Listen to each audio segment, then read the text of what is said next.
പിതാവിനും പുത്രനും പരിശുദ്ധാത്മാവിനും സ്തുതി, ആദിയിലെ പോലെ ഇപ്പോഴും എപ്പോഴും എന്നേക്കും ആമേൻ. മാറാനാത്ത യൂട്യൂബ് ചാനലിലൂടെ ദൈവവചനത്തെ കേൾക്കുന്ന എല്ലാ പ്രിയപ്പെട്ടവർക്കും ഒത്തിരി സ്നേഹത്തോടെ ക്രിസ്തുയേശുവിൽ വന്ദനം ചൊല്ലുന്നു.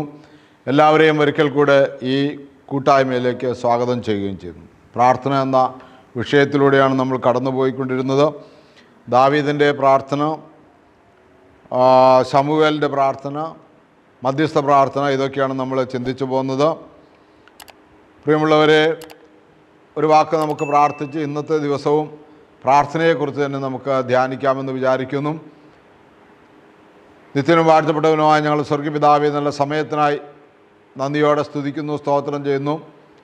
പരിശുദ്ധാത്മാവിനാൽ ഞങ്ങൾ നിറയ്ക്കണമേ, അഭിഷേകം ചെയ്യണമേ, തിരക്തത്താൽ ഞങ്ങളെ കഴുകണമേ, വിശുദ്ധീകരിക്കണമേ. യേശുവേ, അങ്ങയുടെ സ്നേഹവും വാത്സല്യവും അനുഭവിച്ചറിഞ്ഞ് അങ്ങയോടുള്ള നിരന്തര ബന്ധത്തിൽ ഞങ്ങളുടെ മേൽ കരുണ ചൊരിയണമെന്ന് പ്രാർത്ഥിക്കുന്നു. ബലഹീനനായി എനിക്ക് നല്ലൊരു വചന ശുശ്രൂഷ നടത്തുവാൻ കൃപ നൽകണമേ എന്ന് പ്രാർത്ഥിക്കുന്നു. തിരക്തത്താൽ ഞങ്ങളെ കഴുകണമേ, വിശുദ്ധീകരിക്കണമേ, പരിശുദ്ധാത്മാവിനാൽ നിറയ്ക്കണമേ, അഭിഷേകം ചെയ്യണമേ. കേൾക്കുന്ന മക്കൾക്ക് വലിയ ശക്തിയോടെ ഈ വചന ശുശ്രൂഷയിൽ പങ്കുചേരുവാനും അനേകർക്കത് ഷെയർ ചെയ്യുവാനും അവരെ നീ അനുഗ്രഹിക്കണമേ. പരിശുദ്ധമേ, ദൈവമാതാവേ, സകല വിശുദ്ധന്മാരെ ശുദ്ധിമതികളെ പ്രാർത്ഥിക്കണമേ. യേശുവിൻ്റെ പരിശുദ്ധ നാമത്തിൽ ചോദിക്കുന്നു, കൃപയോടെ കേട്ട് ഉത്തരം തരുമാറാകണമേ. ആമീൻ. ഹല്ലേലൂയ. പ്രിയമുള്ളവരെ, നമ്മൾ ശമൂവേലിൻ്റെ 2-ാം പുസ്തകം 24-ാം അധ്യായം 17-ാമത്തെ വാക്യത്തിൽ നമ്മളിങ്ങനെ വായിക്കുന്നുണ്ട്. ദാവീദിൻ്റെ ഒരു പ്രാർത്ഥനയാണ്. സംഹാരദൂതനെ കണ്ടിട്ട് ദാവീദ് കർത്താവിനോട് അപേക്ഷിച്ചു, ഞാനില്ലേ കുറ്റക്കാരൻ? തെറ്റ് ചെയ്തത് ഞാനല്ലേ? ഈ പാവപ്പെട്ട ജനം എന്ത് ദോഷം ചെയ്തു? എന്നെയും എൻ്റെ പിതൃഭവനത്തെയും ശിക്ഷിച്ചാൽ. ദാവീദ് ദൈവത്തോട് സംസാരിക്കുന്നൊരു ഭാഗമാണ്. അതിൻ്റെ കാരണം ഇതാണ്: ദാവീദ് ദൈവത്തിൻ്റെ ആലോചനയില്ലാതെ എല്ലാ കാര്യങ്ങളും ദൈവത്തോട് ആലോചന ചെയ്തിരുന്ന ദാവീദ് ഇപ്പോൾ ദൈവത്തോട് ആലോചന ഇല്ലാതെ ജനസംഖ്യ കണക്കെടുക്കാനായിട്ട് ദാവീദ് ആഗ്രഹിച്ചു. അപ്പോൾ വേണ്ടവണ്ണമുള്ള ഒരു ആലോചന ദൈവത്തിൽ നിന്നോ കിട്ടുന്നില്ല, അല്ലെങ്കിൽ ദൈവവുമായിട്ട് ഒരു സംഭാഷണം നടത്തുന്നില്ല. ദൈവം ഇസ്രായേലിനോട് കോപിച്ചതുകൊണ്ടാണ് ദാവീദിനെ കണക്കെടുക്കാൻ പ്രേരിപ്പിച്ചത്. അത് നല്ലൊരു ആലോചനയായിരുന്നില്ല. അപ്പോൾ ദാവീദ് എല്ലാ കാര്യങ്ങളിലെ പോലെയുള്ളൊരു ശുഷ്കാന്തി ആ കാര്യത്തിൽ വെച്ചില്ല. ദൈവത്തോട് തിരിച്ച് അതിൻ്റെ ആവശ്യത്തെക്കുറിച്ച് സംസാരിക്കുവാൻ ദാവീദ് തുനിഞ്ഞില്ല. പക്ഷേ ദാവീദ് കണക്കെല്ലാം എടുത്തു കഴിഞ്ഞപ്പോൾ 10-ാമത്തെ വാക്യം പറയുന്നത് 23:10, ദാവീദിന് മനസാക്ഷിക്കുത്തുണ്ടായി, ഞാൻ കൊടും പാപം ചെയ്തിരിക്കുന്നു എന്നാണ് പറയുന്നത്. പലപ്പോഴും നമുക്ക് ജനം പാപം ചെയ്താലും നേതാക്കന്മാർ ജനത്തിനു വേണ്ടി അപേക്ഷിക്കുന്നത് പഴയ നിയമത്തിൽ കാണാൻ കഴിയും. ഇവിടെ എന്തിനാണ് കണക്കെടുക്കുന്നത്, എന്തിനെന്ന് ദൈവത്തോട് ചോദിച്ചിരുന്നെങ്കിൽ ഒരുപക്ഷെ ദൈവം ദാവീദിനോട് പറയുമായിരുന്നു, ജനത്തിൻ്റെ പാപം മൂലമാണതെന്ന്. എന്നാൽ ദാവീദ് മനസാക്ഷിക്കുത്തുള്ളവനായി മാറി കണക്കെടുത്തു കഴിഞ്ഞപ്പോൾ. അപ്പോൾ ദാവീദും ആ പാപത്തിൽപ്പെട്ടു എന്നാണ് ദാവീദ് പറയുന്നത്. ദാവീദിൻ്റെ പ്രാർത്ഥന എങ്ങനെയാണ്? കർത്താവേ, അങ്ങയുടെ ദാവീദ് കർത്താവിനോട് പറഞ്ഞു, ഞാൻ കൊടും പാപം ചെയ്തിരിക്കുന്നു. കർത്താവേ, അങ്ങയുടെ ദാസൻ്റെ പാപം പൊറുക്കണമേ. ഞാൻ വലിയ ഭോഷത്വം പ്രവർത്തിച്ചിരിക്കുന്നു.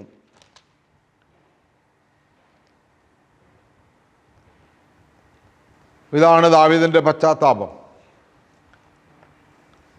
അതിൻ്റെ ഭാഗമാണ് ദാവീദ്, ദൈവം 3 കാര്യം ദാവീദിനോട് പറയുന്നു. 3 കാര്യം ഞാൻ നിന്നോട് അരുളി ചെയ്യുകയാണ്, അതിലൊന്ന് തിരഞ്ഞെടുത്തു കൊള്ളുക എന്ന് പറയുന്നു. ഒന്ന്, ജനത്തെ, രാജ്യത്ത് 3 വർഷം ക്ഷാമമുണ്ടാകുന്നു,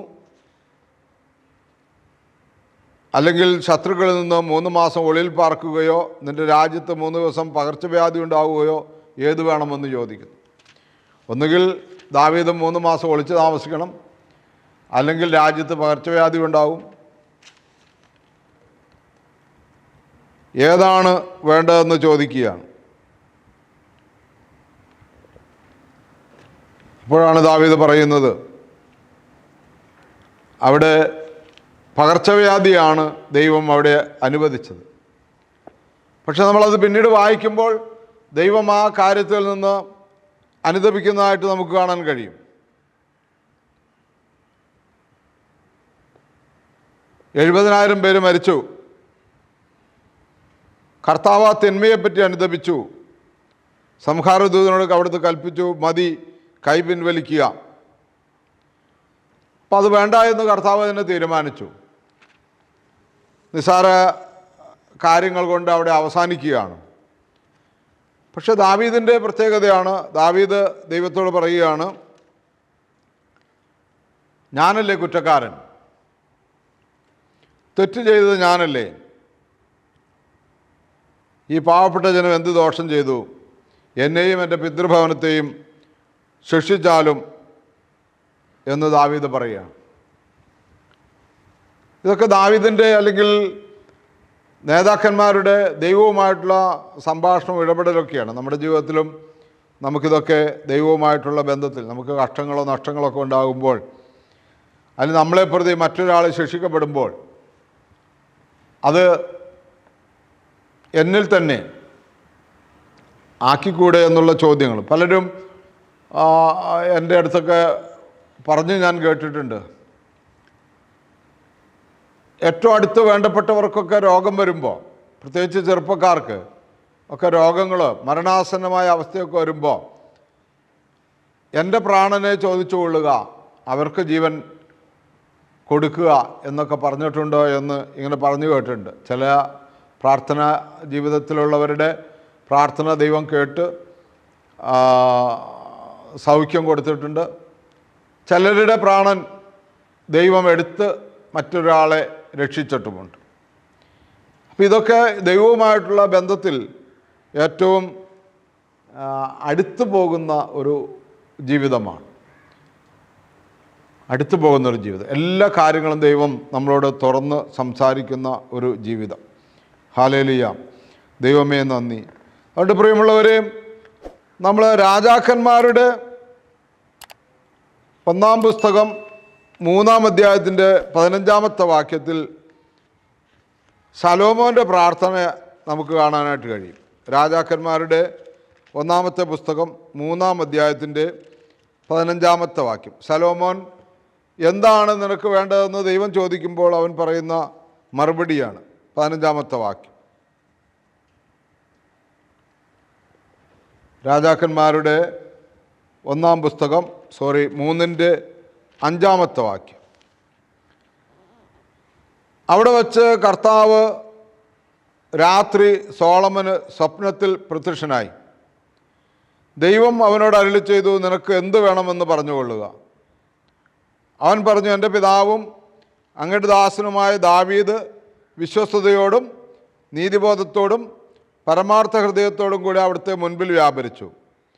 അങ്ങ് അവനോട് അതിയായ സ്നേഹം എപ്പോഴും കാണിച്ചു പോന്നു. അവിടുന്ന് ആ സ്നേഹം നിലനിർത്തുകയും അവൻ്റെ സിംഹാസനത്തിലിരിക്കാൻ ഒരു മകനെ നൽകുകയും ചെയ്തു. എൻ്റെ ദൈവമായ കർത്താവേ, ഭരണപരിചയമില്ലാത്ത ഒരു ബാലനായിരുന്നിട്ട് പോലും ഈ ദാസനെ എൻ്റെ പിതാവായ ദാവീദിൻ്റെ സ്ഥാനത്ത് രാജാവാക്കിയിരിക്കുന്നു. അങ്ങ് തിരഞ്ഞെടുത്തതും സംഖ്യാതീതവുമായ ഒരു മഹാജനത്തിൻ്റെ നടുവിലാണ് അങ്ങയുടെ ദാസൻ.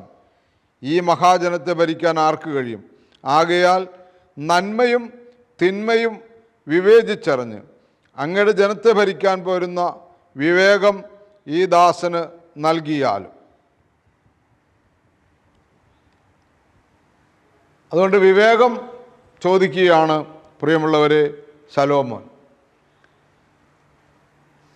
ഇന്ന് പല ആത്മീയ നേതാക്കന്മാർക്കും ഭയങ്കര ബുദ്ധിയാണെന്നാണ് പറയുന്നത്. ഭയങ്കര പഠിപ്പ്, ഭയങ്കര അറിവ്, ഭയങ്കര ബുദ്ധി എന്നൊക്കെ പറയുന്നത് കേൾക്കാം.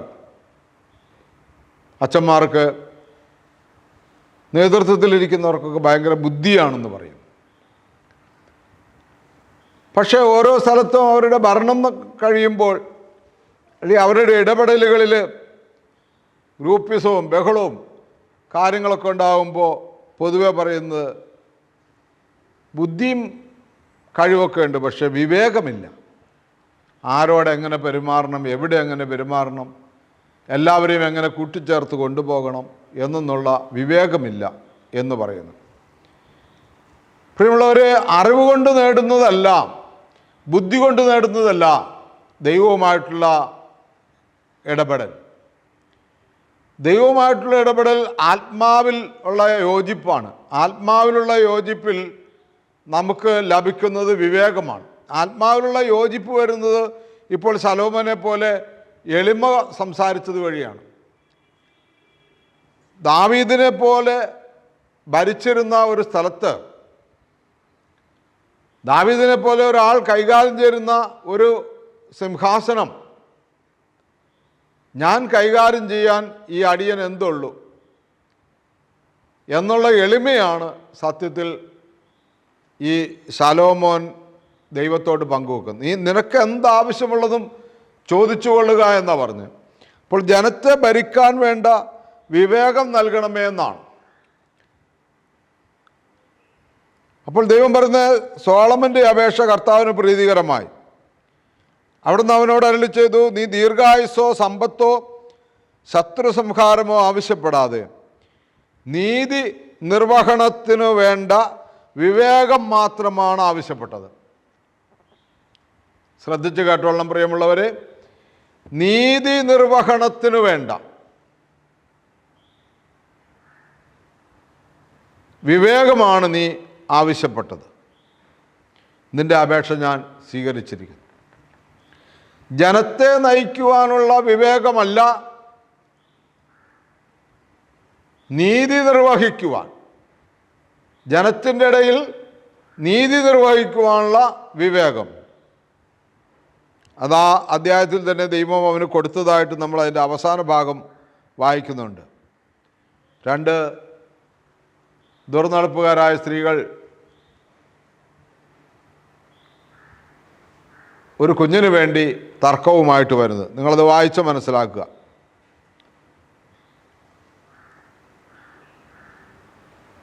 അതുകൊണ്ട് അവിടെ ശലോമോൻ്റെ വിവേകം കൃത്യമായി അവിടെ എടുത്തു പറയുന്നുണ്ട്. അതുകൊണ്ട് പ്രിയമുള്ളവരെ, ഒരാത്മീയ പിതാവ് അല്ലെങ്കിൽ ഒരു ആത്മീയ നേതൃത്വം, ഒരു സുവിശേഷകൻ, ഒരു സൺഡേ സ്കൂൾ അധ്യാപകൻ, ഒരു വൈദികൻ, ഒരു ബിഷപ്പ്, അങ്ങനെ ഏത് തരത്തിലുള്ള അനുഭവമാണോ വിളിക്കപ്പെട്ടിരിക്കുന്നത്, ഒരു കുടുംബനാഥൻ, ഒരു ഭരണാധികാരി, ഒരു ഉദ്യോഗസ്ഥൻ, ഏത് മേഖലയിലാണോ വിളിക്കപ്പെട്ടിരിക്കുന്നത് അവിടെ നീതി നിർവഹണത്തിന് വേണ്ട വിവേകം തരാനാണ് പ്രാർത്ഥിക്കേണ്ടത്. അതുകൊണ്ട് ശലോമോൻ്റെ പ്രാർത്ഥന നമ്മുടെ ജീവിതത്തിൽ ഒരു നല്ല മാതൃകയായിരിക്കട്ടെ. നമുക്ക് ഒരിക്കൽ കൂടെ ദൈവസന്നിധി നമ്മളെ സമർപ്പിച്ച് പ്രാർത്ഥിക്കാം. ഇന്ന് നമുക്ക് കർത്താവേ വിവേകം തരണമേ. ഒരു കുടുംബനാഥനായാൽ തൻ്റെ മക്കൾക്ക് നീതിയോടെ സമത്വത്തോടെ വളർത്തിക്കൊണ്ടുവരുവാൻ, തൻ്റെ കുടുംബത്തെ, സഹോദരങ്ങളെ, ബന്ധുമിത്രങ്ങളെ നീതിയോടെ നടത്തുവാൻ കൃപ നൽകണമേ എന്ന് പ്രാർത്ഥിക്കാം. ഭരണാധികാരികളും ആത്മീയ നേതൃത്വത്തിലിരിക്കുന്നവരൊക്കെയും അതുപോലെ തന്നെ പ്രാർത്ഥിക്കുക. വിവേകം തരണമേ കർത്താവേ. വിവേകത്തോടുകൂടി എല്ലാ കാര്യങ്ങളും ഇടപെടുവാൻ. ബുദ്ധി വേണ്ട എന്നല്ല, പഠനം വേണ്ട എന്നല്ല, അതെല്ലാം നല്ലത് തന്നെ. പക്ഷേ വിവേകമില്ലെങ്കിൽ ഒരു കാര്യവുമില്ല എന്ന് തിരിച്ചറിയുന്നു. എല്ലാ നന്മകളാലും ഐശ്വര്യങ്ങളാലും നിറയ്ക്കണമേ. നിത്യം പിതാവും പുത്രനും പരിശുദ്ധാത്മാവുമായ സർവേശ്വര എന്നേക്കും ആമേൻ. അനേകരിലേക്ക് ഇത് ഷെയർ ചെയ്യണമെന്ന് ഓർപ്പിക്കുന്നു. അനേകർക്ക് ഈ പ്രാർത്ഥനയുമായിട്ടുള്ള ബന്ധത്തിൽ വളരുവാൻ, ഈ ശുശ്രൂഷ ഉപകാരപ്പെടുവാൻ തക്കണം നിങ്ങളിതിൻ്റെ പ്രേക്ഷിതരായി മാറണമേ. ദൈവം നമ്മളെല്ലാവരെയും സമൃദ്ധമായിട്ട് അനുഗ്രഹിക്കട്ടെ.